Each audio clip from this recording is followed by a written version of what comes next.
At the family dinner, my sister-in-law joked, "Too bad your baby looks nothing like your husband." My husband laughed, "Maybe she has a secret." Everyone joined in. I just smiled, stood up and handed him an envelope. "Since we're sharing secrets, open this." The laughter stopped. His face turned white. "Too bad your baby looks nothing like your husband." Daisy's words sliced through the warm evening air like a blade through silk. The dining room, moments before filled with the comfortable chatter of family dinner, suddenly felt arctic. Every conversation stopped. Every fork paused midair. Even the grandfather clock in the hallway seemed to hold its breath. I had spent 7 days preparing for this dinner. 7 days of scrubbing, cooking, arranging, and rearranging everything to perfection. The pot roast had been slow cooking for 8 hours, seasoned with herbs from my own garden. Our best china, the Waterford set we'd received as a wedding gift, gleamed under the chandelier. I'd even driven to 3 different flower shops to find the perfect autumn arrangement for the centerpiece. Why? Because after 3 years of marriage, I was still desperately trying to prove myself worthy of being Jared's wife to his family. Still trying to show them I wasn't just some girl their golden boy had settled for, but someone who could elevate their family name.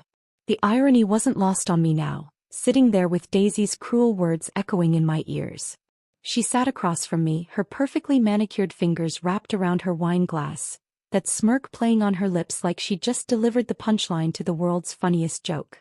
Daisy had always been jealous of me, I knew that. Jared's younger sister had been the family princess until I came along, and she'd never quite forgiven me for stealing even a fraction of the spotlight.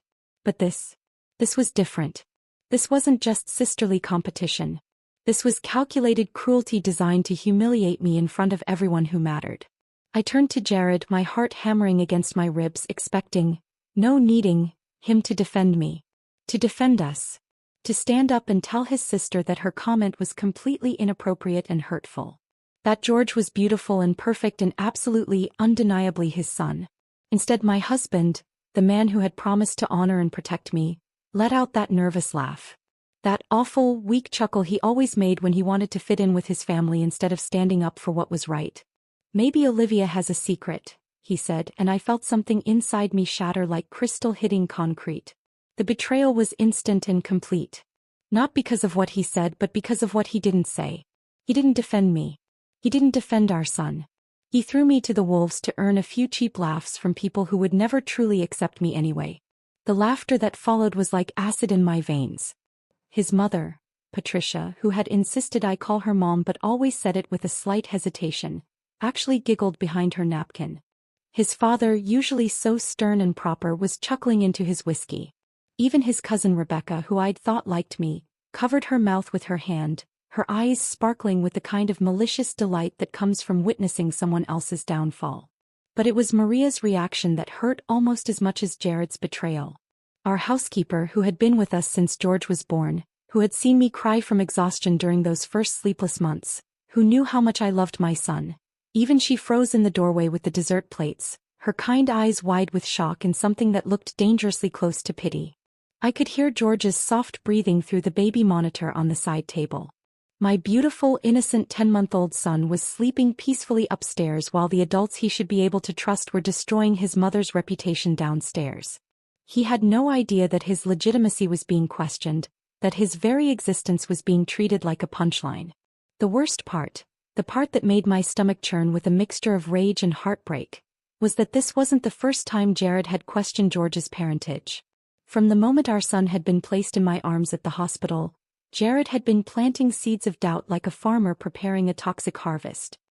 "His nose looks too sharp for our family," he'd whispered one evening when he thought I was asleep, studying our newborn son's face like he was searching for evidence of my infidelity. "Are you sure about the timing?" he'd asked me just last month, pretending it was casual conversation while we watched George play with his blocks.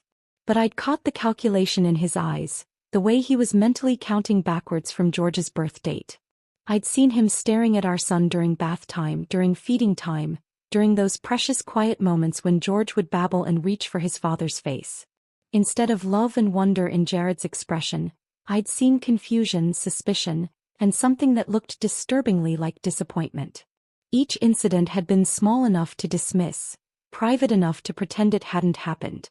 I told myself he was just adjusting to fatherhood, that new dads sometimes felt disconnected from their babies. I'd made excuses for him the way wives do when they're not ready to face the truth about their marriages. But this dinner, this public humiliation in front of people whose approval I'd been desperately seeking for years, was the line I couldn't pretend he hadn't crossed. I looked around the table, taking in each face. Patricia was still smiling, that cold, satisfied smile she got when she felt superior to someone.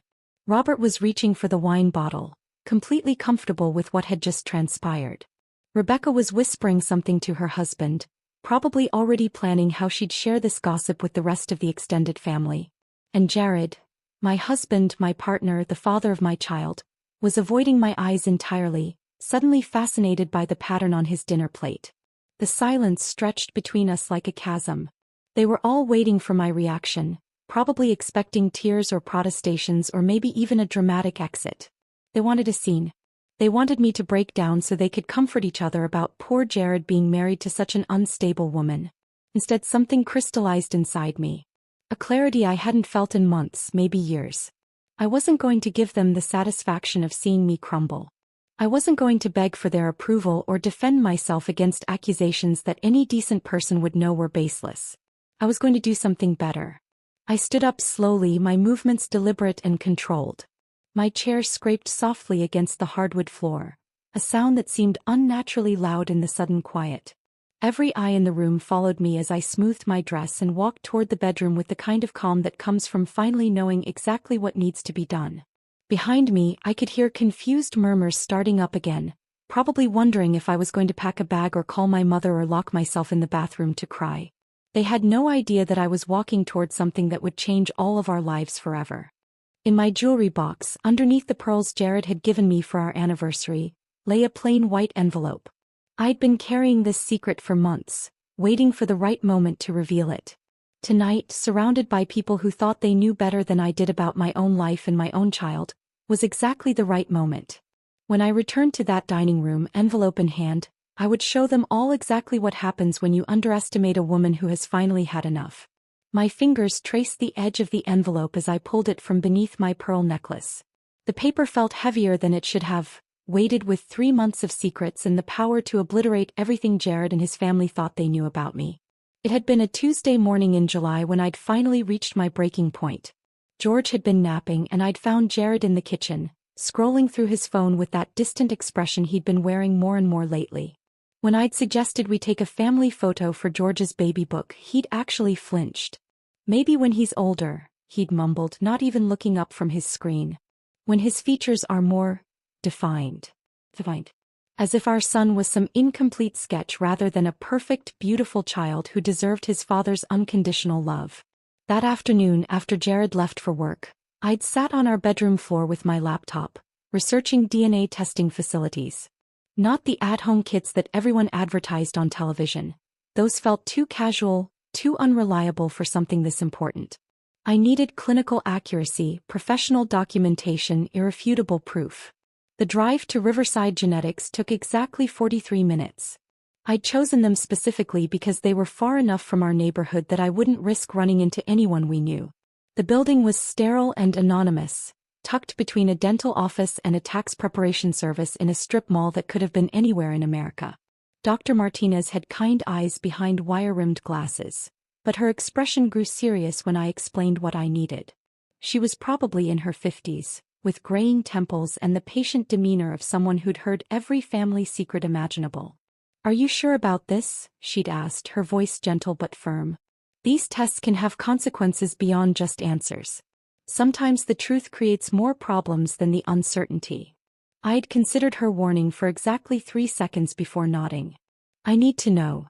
The sample collection had felt surreal, like I was gathering evidence for a crime I hadn't committed. George's hair came from his little brush, golden strands so fine they almost floated away when I breathed too close. I'd wrapped them carefully in a clean tissue, my hands shaking slightly as I sealed them in the provided container. Jared's toothbrush had been easier to obtain but harder to stomach. Standing in our bathroom at 5 in the morning, carefully scraping bristles into a plastic bag, I'd felt like a stranger in my own home. This was what my marriage had become, covert operations and secret investigations instead of trust and communication. The laboratory's waiting room had been nearly empty that morning, just me and an elderly man who kept checking his watch nervously. I'd filled out paperwork with steady hands, providing my contact information and selecting expedited processing.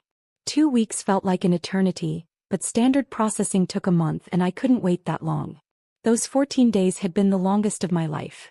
Every morning I'd wake up wondering if today would be the day the results arrived. Every evening I'd check our mailbox with my heart pounding, simultaneously hoping for and dreading the familiar logo of Riverside Genetics. Meanwhile, Jared's behavior had somehow gotten worse. He'd started working late more often, claiming new projects and demanding clients. When he was home, he'd interact with George like he was handling borrowed property. Careful, distant, temporary. During bath time, instead of the silly voices and playful splashing that used to fill our bathroom, there was only mechanical efficiency. The breaking point had come during a family barbecue at his brother's house. Jared's nephew Tommy had run up to show George a toy truck, and everyone had started commenting on how much the two boys looked alike. Normal family chatter, the kind of comparison that happens at every gathering. But I'd caught Jared's expression. A flash of something ugly and suspicious, like he was analyzing genetic evidence instead of watching children play. Later, when his sister-in-law had mentioned how much George resembled Jared at that age, he'd actually said, "Do you think so? I'm not sure I see it." I'd excused myself to the bathroom and cried for 10 minutes, gripping the sink so hard my knuckles went white. The envelope had arrived on a Thursday, mixed in with utility bills and grocery store circulars like it was just another piece of routine mail. My hands had trembled as I'd torn it open, scanning past the technical jargon to find the conclusion that would determine the rest of my life. Probability of paternity, 99.99%.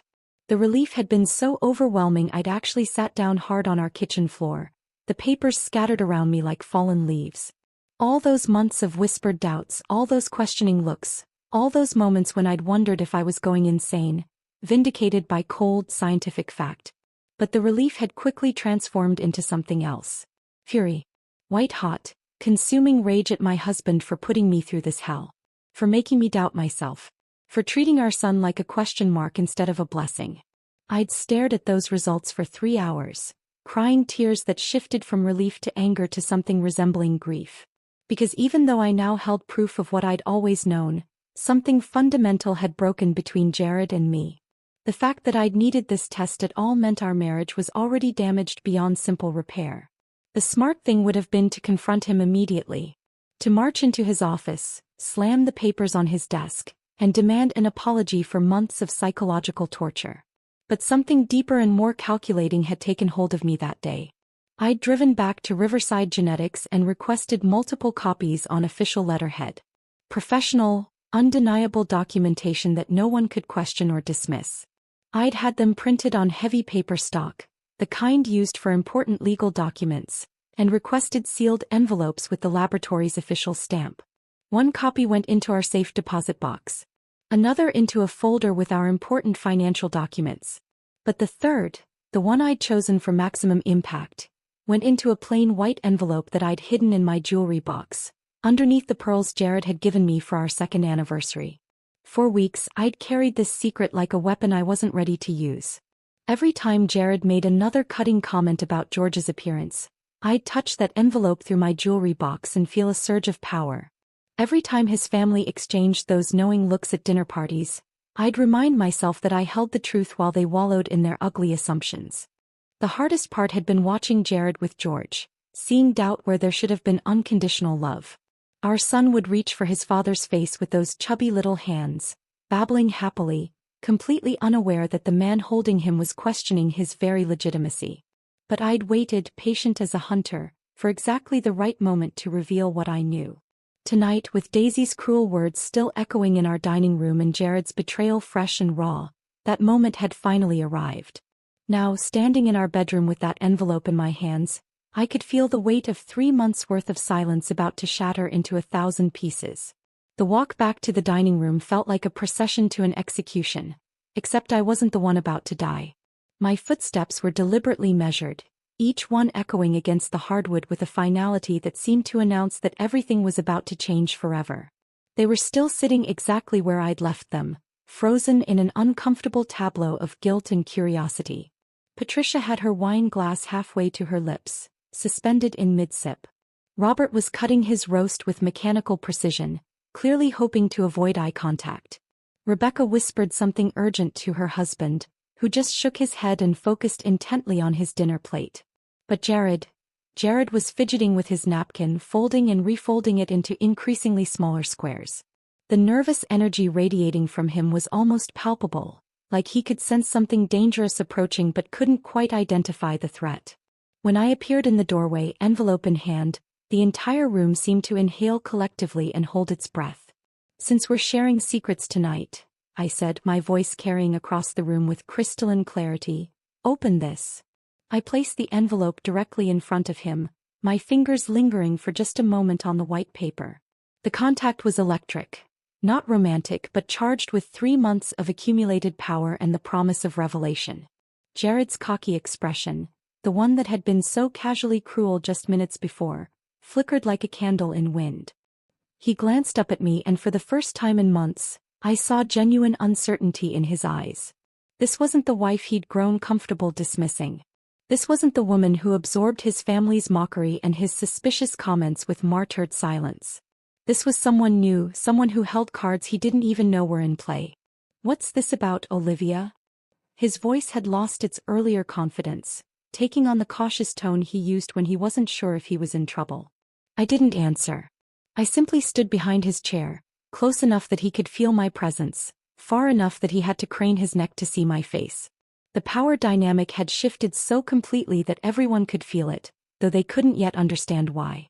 Jared picked up the envelope with hands that weren't quite steady. He turned it over, examining it like he was looking for clues about its contents. There was nothing to see, just plain white paper with his name written in my careful handwriting. "Just open it," I said quietly, and something in my tone made even Patricia stop pretending to eat. He slid his finger under the flap casually, probably expecting a bill or maybe some appointment reminder that I'd been nagging him about. His movements were still lazy, still tinged with the arrogance that had allowed him to humiliate me just minutes earlier. But the exact instant, his eyes found the letterhead at the top of the page, everything changed. DNA Paternity Testing Laboratory was printed in bold, professional letters across the top of the document. Below it, in smaller but equally official font, were the words that would haunt him: "Conclusive paternity analysis results."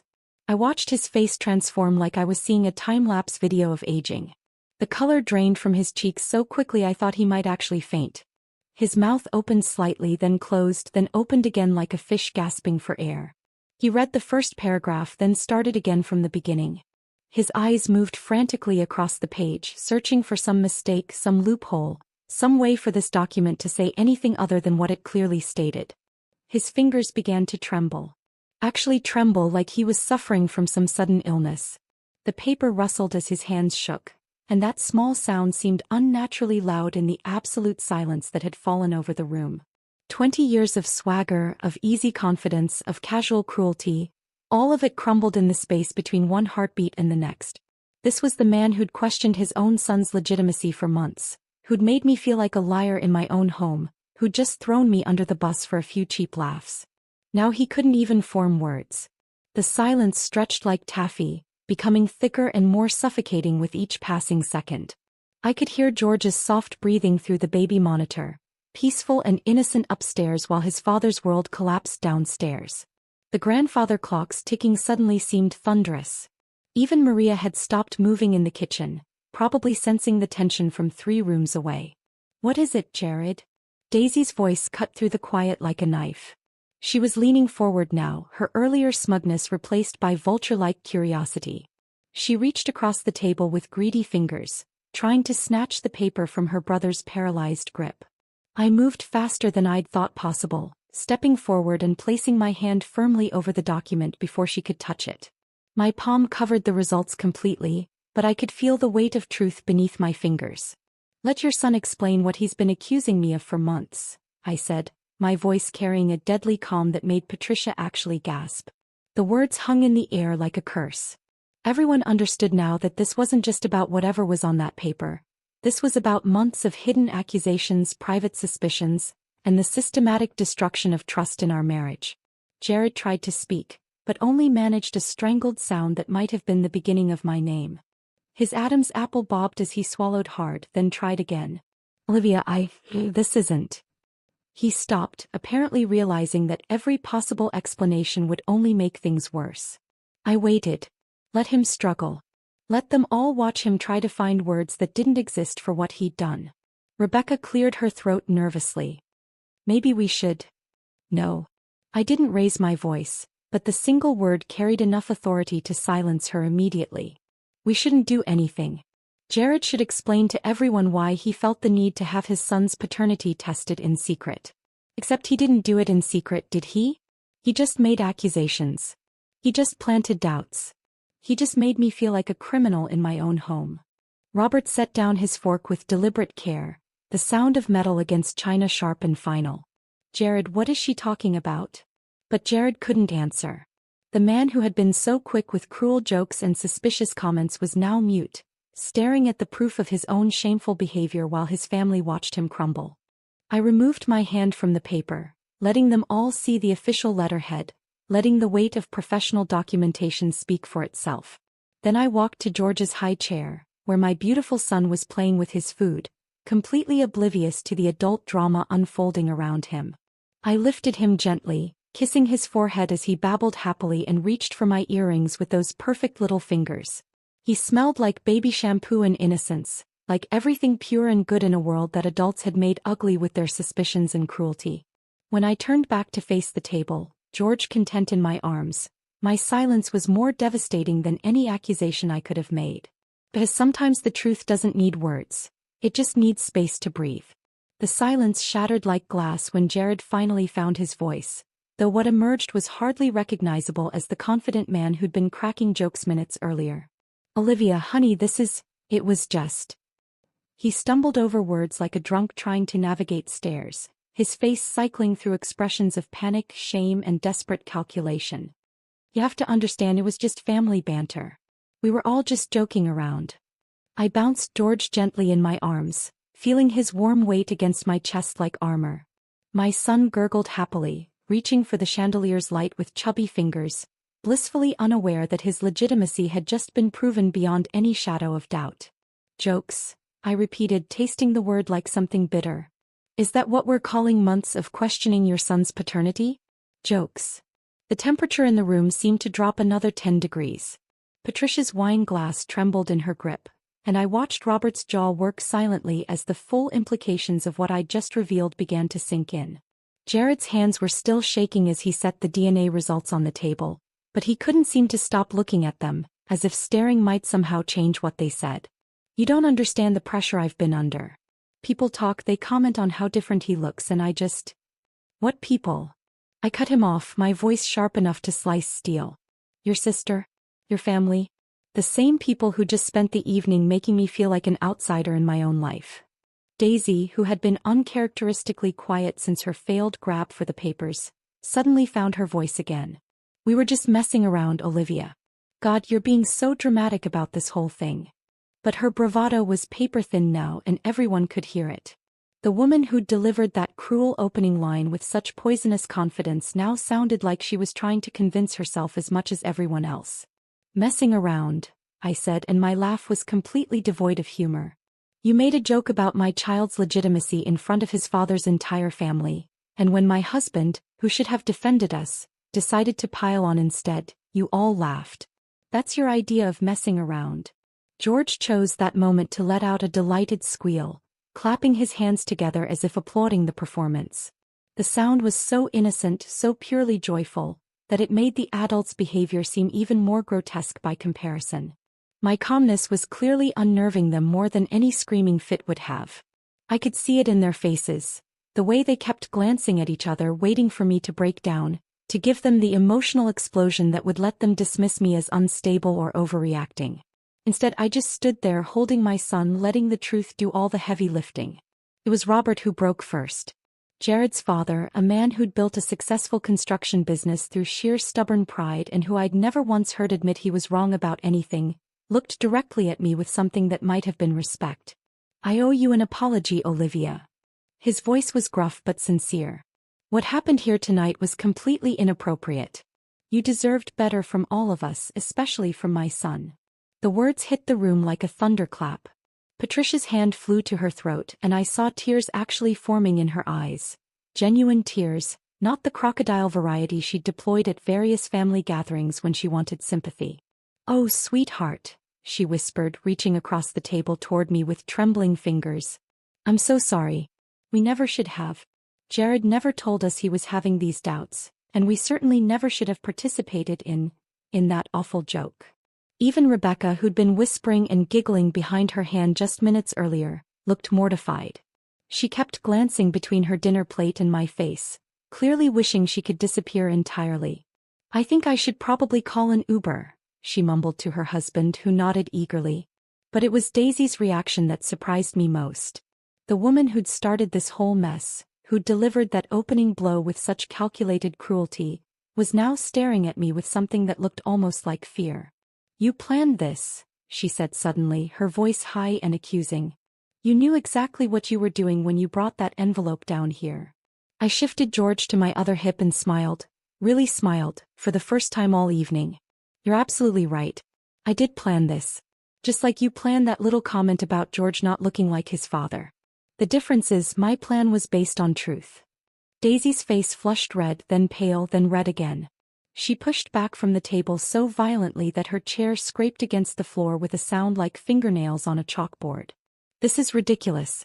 I'm not sitting here and listening to this anymore." She grabbed her purse from the side table, but I caught the flash of embarrassment in her eyes before she could hide it behind righteous indignation. "No one's forcing you to stay," I said mildly. "But before you go, maybe you should think about why you felt the need to make that comment in the first place. Was it really about George's appearance, or was it about something else entirely?" She froze halfway to the door, and for a moment I thought she might actually engage with the question. But Daisy had never been one for self-reflection. "You're impossible," she spat and stormed out, her heels clicking angrily against the hardwood until the front door slammed behind her. The silence that followed her exit was different from the earlier tension. Heavier somehow, weighted with the reality of what had just transpired. Jared cleared his throat nervously. "Maybe we should talk privately about this, Olivia. Work through." "No." The word came out harder than I'd intended, but I didn't soften it. "Secrets deserve an audience, Jared. Just like your joke did." He flinched as if I'd slapped him, which in a way I supposed I had. "You wanted to air your doubts about our son's paternity in front of your family," I continued, my voice steady as stone. "You wanted to make me the punchline of your cruel little joke in front of people whose respect I've been trying to earn for 3 years. So now we handle the consequences the same way, publicly."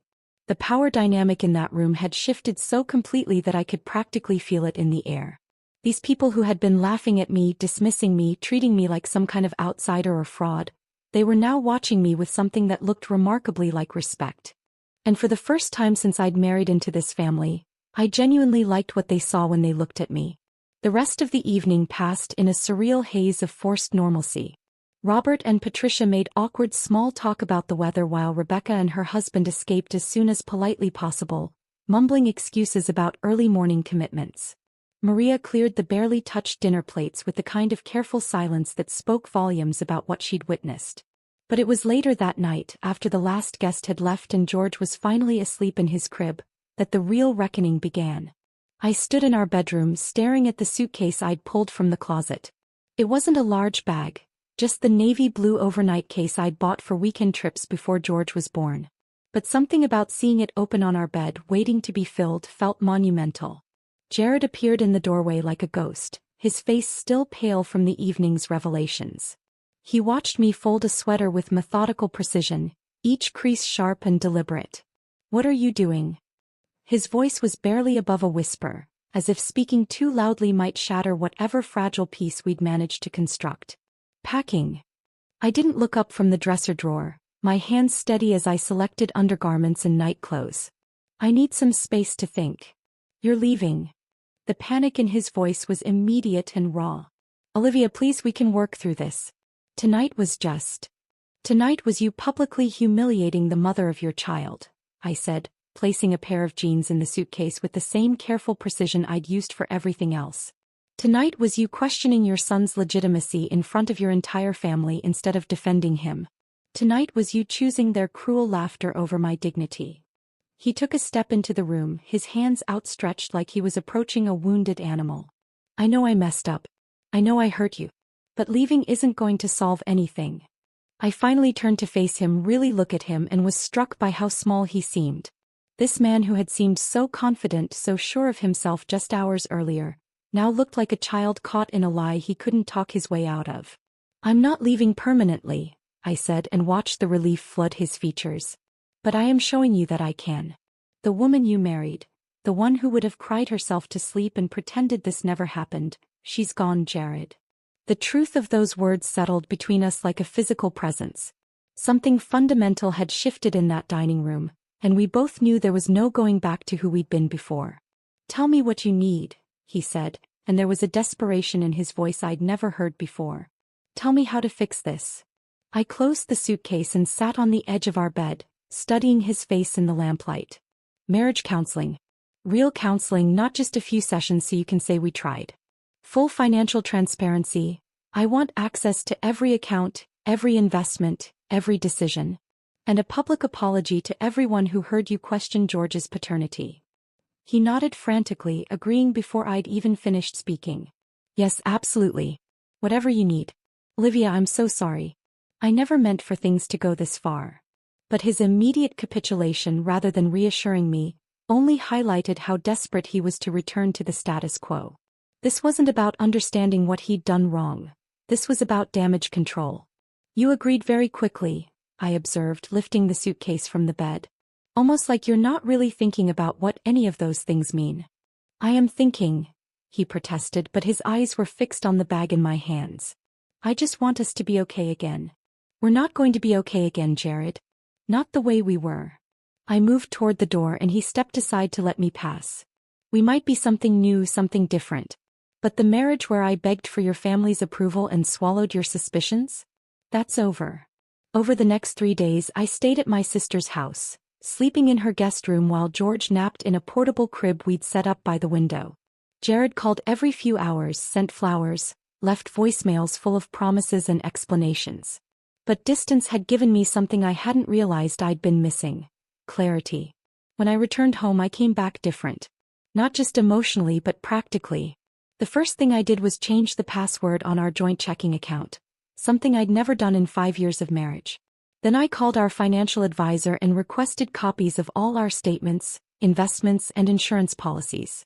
Is everything all right, Mrs. Patterson? He asked, clearly confused by my sudden interest in finances I'd previously left entirely to Jared. Everything's fine, I assured him. I'm just taking a more active role in our financial planning. It was amazing what I discovered once I started looking. Jared had been handling our money competently enough, but he'd also been making decisions, significant ones, without consulting me. A retirement account I hadn't known existed. Investment choices that prioritized his business over our family's security. Small things perhaps, but they painted a picture of a man who saw me as a passenger in my own life rather than a partner. I didn't confront him about these discoveries immediately. Instead, I quietly began transferring important documents to a safety deposit box in my name only. Birth certificates, marriage license, insurance policies, anything that might be crucial if our marriage didn't survive what we were going through. The most surprising discovery came when I was organizing our household files. Buried in a folder marked miscellaneous were 3 estimates for paternity testing services, all dated from 2 months after George was born. Jared had been researching DNA tests almost from the beginning, but had never followed through. Until I did it for him. I sat in our home office staring at those crumpled estimates, and felt the last piece of my old self crack and fall away. The woman who had trusted blindly, who had assumed her husband's love meant he believed in her completely, was truly gone. In her place was someone harder, more calculating, but also more honest. If Jared could question something as fundamental as his son's paternity, then I needed to question everything else too. Our finances, our future, our compatibility, nothing could be taken on faith anymore. That evening, when Jared found me reorganizing our important papers, he tried to make light of it. Spring cleaning a little early this year? I looked up at him, really looked, and saw not my protector or my partner but someone I needed to protect myself from. The realization was both devastating and liberating. Something like that, I said, filing away the bank statements I'd been reviewing. Just making sure I understand our situation completely. For the first time in our marriage, I was preparing for a future that might not include him. And surprisingly, that possibility didn't terrify me the way it once would have. It felt like freedom. 2 months later, George's first birthday party arrived like a test I hadn't studied for. The house was decorated with cheerful balloon arrangements and a banner that read, "Happy First Birthday, George," in bright primary colors, but underneath the festive atmosphere, tension simmered like water just before it boils. I'd spent weeks planning every detail, not out of perfectionist tendencies this time, but because I needed this day to be about George, not about the family drama that had preceded it. The guest list included our neighbors, my college friends, Jared's co-workers, and extended family members who hadn't been present for that infamous dinner. But they all knew. Word travels fast in families, especially when it involves DNA tests and public humiliation. Patricia arrived early, carrying an enormous wrapped present and wearing the kind of determined smile that suggested she'd practiced it in the mirror. "Olivia, darling, the decorations look wonderful," she said, kissing my cheek with theatrical warmth. Robert followed behind her, shaking Jared's hand with the careful formality of men trying to pretend nothing had changed between them. But I caught the way his eyes lingered on George, as if he was seeing his grandson clearly for the first time. My sister Jenny helped me arrange the food table, whispering updates about who had arrived and who was still expected. "Is she coming?" she asked, not needing to specify who she meant. I shook my head. Daisy sent her regrets. That was putting it diplomatically. What Daisy had actually sent was a brief text 3 days earlier.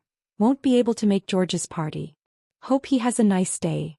No explanation, no attempt at reconciliation, just cold dismissal wrapped in polite language. Honestly, her absence was a relief. The party was complicated enough without having to navigate around the woman who'd started this entire mess. As guests filtered into our backyard, I watched Jared work the crowd with the kind of nervous energy that suggested he'd been building up to something all day. He kept glancing at me, then at his watch, then back at me like he was waiting for some predetermined signal. The moment came after we'd sung, "Happy Birthday," and George had gleefully destroyed his smash cake, getting more frosting on his face than in his mouth. The crowd was laughing and taking pictures when Jared suddenly stood up, clearing his throat with the kind of theatrical gesture that demanded attention. "I'd like to say something," he announced, and conversations gradually died away until all eyes were focused on him. My stomach clenched. We'd discussed this moment during one of our counseling sessions, but experiencing it in real time felt surreal and deeply uncomfortable. "First, thank you all for being here to celebrate our son's first birthday," Jared began, his voice carrying across the yard with surprising steadiness. "George is obviously the star of today's show, and seeing him surrounded by so much love means everything to us." He paused, and I could see his Adam's apple bob as he swallowed hard. This was the moment we'd been building toward, the public accountability I demanded as part of our marriage's reconstruction. "But I also need to address something that some of you may have heard about," he continued, and I felt the entire party's energy shift. People stopped chewing, stopped sipping their drinks, stopped pretending they weren't hanging on every word. A few months ago, I made some comments and had some doubts about George's parentage that were completely unfounded and incredibly hurtful to my wife. His voice cracked slightly on the word unfounded, but he pushed through. "I questioned something that should never have been questioned, and I did it in a way that was disrespectful and cruel." I could see faces in the crowd processing this information. Some with shock, others with the kind of knowing expressions that suggested the gossip mill had already reached them. Olivia had a paternity test done to prove what she should never have had to prove, that George is my son, 99.99% certain, beyond any shadow of doubt. He looked directly at me then, and I saw genuine remorse in his eyes, not just performance anxiety. "I'm sorry, Olivia. I'm sorry for doubting you, for hurting you, and for making you feel like you had to defend yourself against accusations that should never have been made." The silence that followed was profound and uncomfortable. Our neighbor Mrs. Chin looked genuinely shocked. My friend Sarah was staring at Jared like he'd grown a second head. Even George seemed to sense the gravity of the moment, sitting quietly in his high chair with frosting-covered fingers.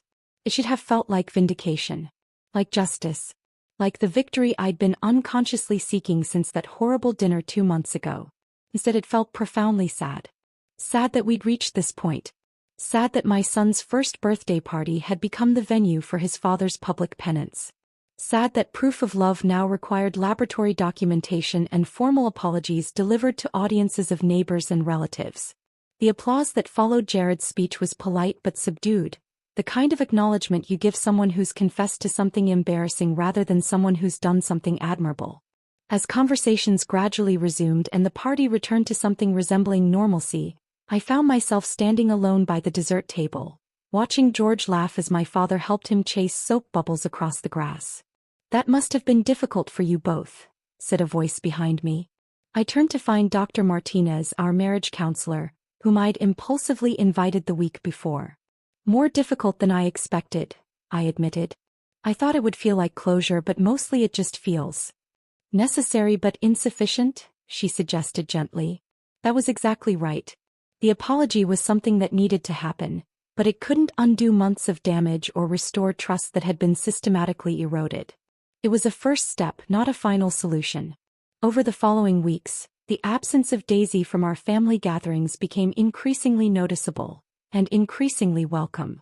Without her particular brand of toxic commentary, dinners at Robert and Patricia's house were actually pleasant. Conversations focused on normal family topics instead of thinly veiled criticisms and competitive jibes. I'd received one text from her about a month after the party, during what would have been our regular family Sunday dinner. "Hope everyone's doing well. Miss seeing George grow up." I'd stared at that message for a long time, thumb hovering over the reply button, considering various responses ranging from diplomatic to devastating. In the end, I'd simply deleted it without responding. Some bridges once burned should be allowed to turn to ash. The truth was, her absence had revealed how much of my family's stress had been centered around managing her jealousy and cruelty. Without that constant undercurrent of competition and criticism, I could actually enjoy spending time with Jared's parents, who turned out to be decent people when they weren't being influenced by their daughter's poison. But the most significant change wasn't in our family dynamics. It was in me. I'd stopped waiting for validation that might never come. Stopped shrinking myself to fit into spaces that were never designed to accommodate my full presence. Stopped seeking approval from people whose opinions had proven to be both unreliable and ultimately irrelevant to my happiness. The woman who had desperately wanted Patricia to call her daughter with genuine warmth was gone, replaced by someone who knew that respect mattered more than affection, and that boundaries were more valuable than belonging.